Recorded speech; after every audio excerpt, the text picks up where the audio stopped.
अस्सलाम वालेकुम dear students. आज हमने फार्मास्यूटिक्स के टॉपिक इंजेक्शन और जिसको हम पेरेंटरल प्रिपरेशंस कहते हैं इस पे बात करनी है कि क्या हैं, कैसे हैं, इसके एडवांटेजेस क्या हैं, डिसएडवांटेजेस क्या हैं।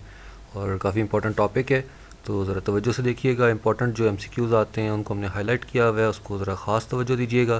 तो कंटिन्यू करते हैं जी आगे।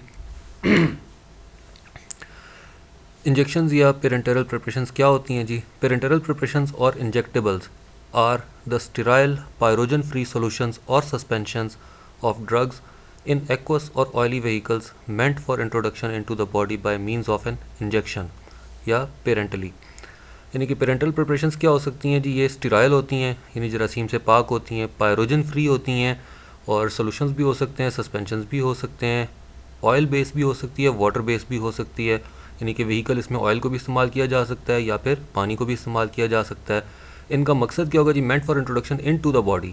इनको जिस्म में दाखिल किया जाता है इंजेक्शंस के ज़रिए से, यानी कि पेरेंटरली। अब पायरोजन किस चीज़ को कहते हैं? स्टेराइल तो हो गया जी, जो चीज़ जरासीम से पाक है, जिसमें कोई माइक्रो ऑर्गेनिज्म मौजूद नहीं है, वो स्टेराइल है, साफ़ सुथरी है। अब पायरोजन कहते हैं जी ऐसा substance typically produced by a bacterium, जो कि आम तौर पर बैक्टीरियम की वजह से पैदा होता है। ठीक है जी। Which produces fever when introduced और रिलीज्ड इनटू द ब्लड। यानी कोई भी ऐसा केमिकल जो कि माइक्रो ऑर्गेनिज्म से भी पैदा हो सकता है, ऐसा केमिकल अगर बॉडी में दाखिल किया जाए और बॉडी में बुखार हो जाए, ठीक है, जब फीवर पैदा करता हो बॉडी में, उसको हम कहते हैं जी पायरोजन।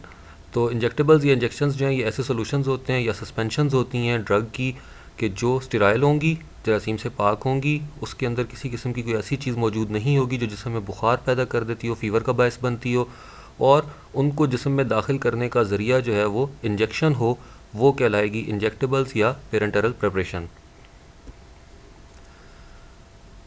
नेक्स्ट पे है कि जी since they are introduced into internal body parts they must be, क्योंकि इनको जिस्म के अंदर हमने दाखिल करना होता है और डायरेक्टली दाखिल करना होता है, तो इसमें क्या क्या खसूसियात होनी चाहिए? सबसे पहले स्टेराइल होना चाहिए, जैसे कि डेफिनेशन में भी था।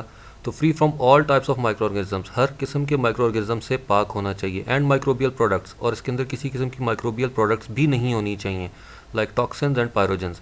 तो टॉक्सिन्स का मतलब होता है जी जहरीले मादे, जहरीले मादे भी इसके अंदर नहीं होने चाहिए, और पायरोजन्स भी नहीं होने चाहिए, माइक्रो ऑर्गेनिजम्स भी नहीं होने चाहिए।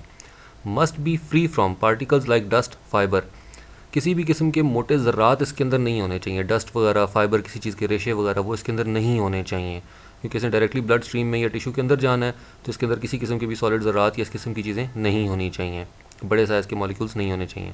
नेक्स्ट है जी should be isotonic with body fluids. अब आइसोटोनिसिटी पे हम लोग पहले लेक्चर में बात कर चुके हैं कि आइसोटोनिक क्या चीज़ होती है, कि जिसकी जो ऑस्मोटिक प्रेशर है वो बॉडी के ऑस्मोटिक प्रेशर के बराबर हो, बॉडी के सेल्स के ऑस्मोटिक प्रेशर के बराबर होगा, दैट इज़ आइसोटोनिक सोल्यूशन। या जिसको हम ये भी कह सकते हैं कि 0.9% सोडियम क्लोराइड के बराबर जिसकी आइसोटोनिसिटी होती है, उसको हम कहते हैं वो आइसोटोनिक है। तो विद बॉडी फ्लूइड्स, तो बॉडी फ्लूइड्स के साथ आइसोटोनिक होना चाहिए। Multi dose injection must contain preservatives. अब मल्टी डोज इंजेक्शन वो होते हैं जिससे आपने बार बार डोज निकालनी, तो उसके अंदर प्रिजर्वेटिव्स का होना ज़रूरी होता है, ऐसी चीज़ों का जो उसको ख़राब होने से बचाएं, क्योंकि बार बार उसमें से डोज लेनी है और उसको रीसीलेबल भी होना चाहिए। एडवांटेजेस क्या हैं जी इंजेक्टेबल्स के? Number 1, rapid onset of action in emergency situation, IV route. अगर बहुत जल्दी आपको किसी दवाई का असर चाहिए तो उसके लिए सबसे बेस्ट चीज़ जो होती है वो इंजेक्शन होता है, क्योंकि आईवी रूट होता है, आप डायरेक्टली उस चीज़ को ब्लड के अंदर शामिल कर देते हैं, पूरी बॉडी में वो चीज़ फैल जाती है और फ़ौरन से उसका असर जो है वो नज़र आने लगता है। तो इमरजेंसी सिचुएशन के लिए बहुत बेस्ट होता है, एक एडवांटेज हो गया।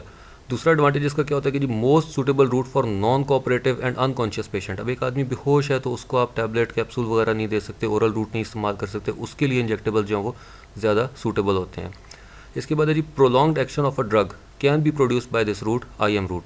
अब इंट्रामस्कुलर जो हम इंजेक्शन देते हैं वो काफ़ी स्लो डिजॉल्व होता है बॉडी में और काफ़ी देर तक उसका असर रहता है, तो आमतौर पर नॉर्मली हम लोग पेन किलर्स वगैरह देते हैं आईएम रूट से। तो प्रोलॉन्ग्ड एक्शन अगर चाहिए तो उसके लिए हम इसको इस्तेमाल कर सकते हैं। इसके बाद है कि the route is preferred when the drug is not absorbed or inactivated in the GIT। अब बाज़ अद्वियात ऐसी होती हैं कि जो हमारे स्टमक के अंदर HCl था या मुख्तलिफ एंजाइम्स थे वो उन दवाओं को ख़त्म कर देते हैं, तोड़ देते हैं, उनकी वो एफिकेसी नहीं रहती। तो उसके लिए जो जिन दवाओं को हमारा गैस्ट्रोइंटेस्टाइनल ट्रैक या हमारा जो डाइजेस्टिव सिस्टम है वो एब्जॉर्ब नहीं कर पाता या उनको ज़ाया कर देता है, वेस्ट कर देता है, उसके लिए बहुत बेस्ट रूट है ये। इसके बाद है जी solutions in volumes from millilitres to 4 litre can be introduced by parenteral route. तो कुछ ml से लेके, कुछ मिलीलीटर से लेके आप कई लीटर्स तक जो है पेरेंटरल सोल्यूशंस जो हैं इनको आप बॉडी में इंट्रोड्यूस कर सकते हैं, तो ये भी इसका एक एडवांटेज है। अब डिसएडवांटेजेस पे आ जाते हैं कि जी डिसएडवांटेज क्या है। The administration of drug through wrong route may prove fatal. अब आपने अक्सर सुना होगा जी गलत इंजेक्शन लगने से मरीज़ की मौत वाक़ई हो गई है। तो इंजेक्शन का रूट अगर आप गलत कर देंगे तो ये फेटल हो सकता है, डेथ हो सकती है पेशेंट की, ठीक है। स्पेशली ख़ास तौर पे जो IM रूट की चीज़ होती है उसको अगर आप IV कर देंगे तो वो फेटल हो सकती है, वो बहुत ज़्यादा डेंजरस हो सकती है। नेक्स्ट है जी mode of treatment is expensive as expertise are required. अब मोड ऑफ ट्रीटमेंट जो है इसका ये तरीका इलाज जो है ये महंगा है। क्यों महंगा है? एज एक्सपर्टीज़ आर रिक्वायर्ड, कि इसमें आपको महारत की ज़रूरत होती है, माहिर आदमी है तो वही लगा सकता है। आप हर बंदा, आप टैबलेट आप किसी को भी दोगे, मरीज़ खुद घर जाके वो टैबलेट ले सकता है, लेकिन वो खुद को खुद इंजेक्शन नहीं लगा सकता। उसके लिए उसको किसी बंदे को बुलाना पड़ेगा जिसको पे करना पड़ेगा, तो इसलिए ये एक्सपेंसिव होता है। ये इसका एक डिसएडवांटेज है। Formulation of parental products. Parental products जो हम कैसे तैयार करते हैं जी? Vehicles. The most suitable vehicle for dissolving और suspending the medicament is water. तो सबसे बेस्ट जो चीज़, जो सॉल्वेंट हम यूज़ करते हैं, जो व्हीकल हम यूज़ करते हैं, दैट इज़ वाटर। जो सबसे ज़्यादा अद्वियात के लिए इस्तेमाल किया जाता है वो वाटर है। Oily vehicles are used when medicament is insoluble in water. Oily vehicles तब इस्तेमाल किए जाएंगे जब जो आप ड्रग देना चाह रहे हैं वो ड्रग वाटर सॉल्युबल नहीं है, ठीक है जी। तो prolong the duration of action of drug.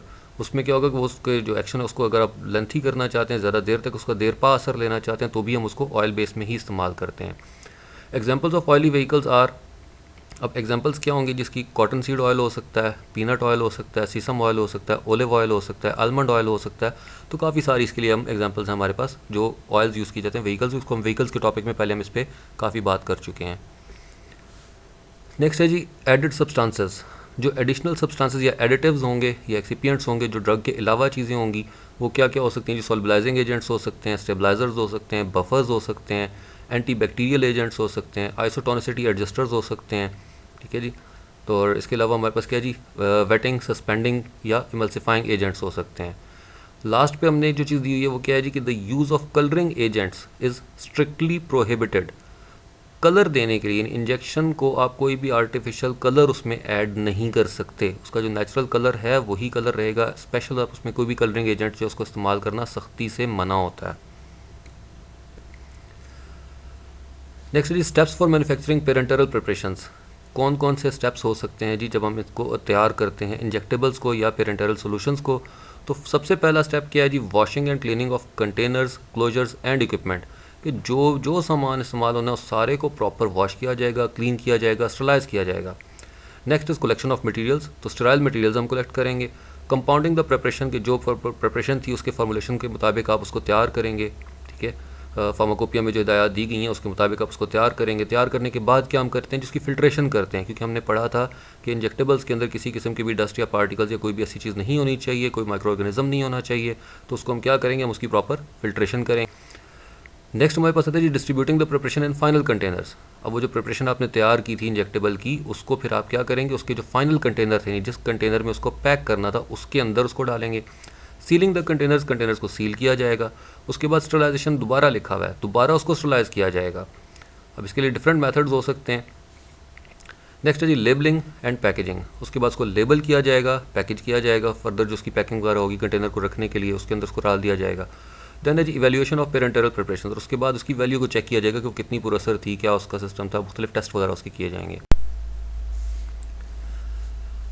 जी अब हमने बात करनी है जी अबाउट टाइप्स जो हैं हमारे पास इंजेक्टेबल्स की। तो इसमें हमारे पास पैकेजिंग में जो टाइप्स आ रही हैं उसमें हमारे पास है सिंगल डोज कंटेनर और एम्प्यूल। अब एम्प्यूल क्या होता है? जिसको हम एक ही मरतबा यूज़ करते हैं, पूरा ग्लास का बना होता है, ऊपर से ग्लास को तोड़ा जाता है और उसके अंदर से मेडिसिन जो थी उसको सिरिंज वगैरह में भर के और हम लगा देते हैं जिस रूट से लगाना हो। तो the container holding a quantity of sterile drug intended for parenteral administration as a single dose and which when opened can not be रीसील्ड।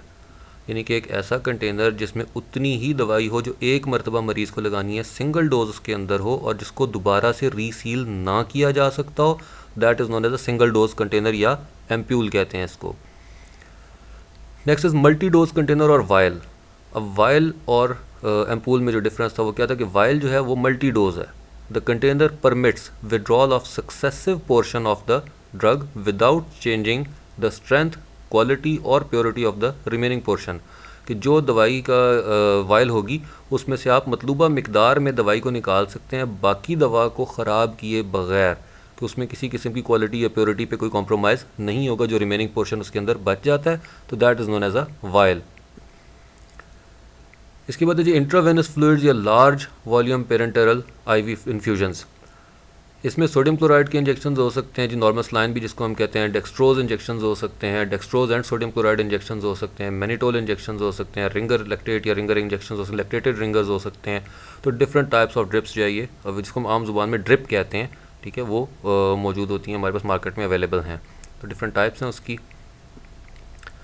Next जो हमारे पास आ रहा है जी कि इंशाल्लाह हम अपनी नेक्स्ट वीडियो में लेके आएंगे जी सॉलिड डोजेज फॉर्म्स, जिसमें हम डिस्कस करेंगे अबाउट पाउडर्स एंड ग्रैन्यूल्स। तो थैंक्स फॉर वाचिंग, और हमारे चैनल को सब्सक्राइब ज़रूर करें अगर अभी तक आपने सब्सक्राइब नहीं किया, एंड प्लीज़ सजेशंस ज़रूर दिया करें, कमेंट्स ज़रूर किया करें, ताकि हमें पता चलता रहे कि हमारी मेहनत से आपको कोई फ़ायदा हो रहा है या नहीं हो रहा। तो जज़ाकल्लाह, बहुत शुक्रिया, थैंक यू।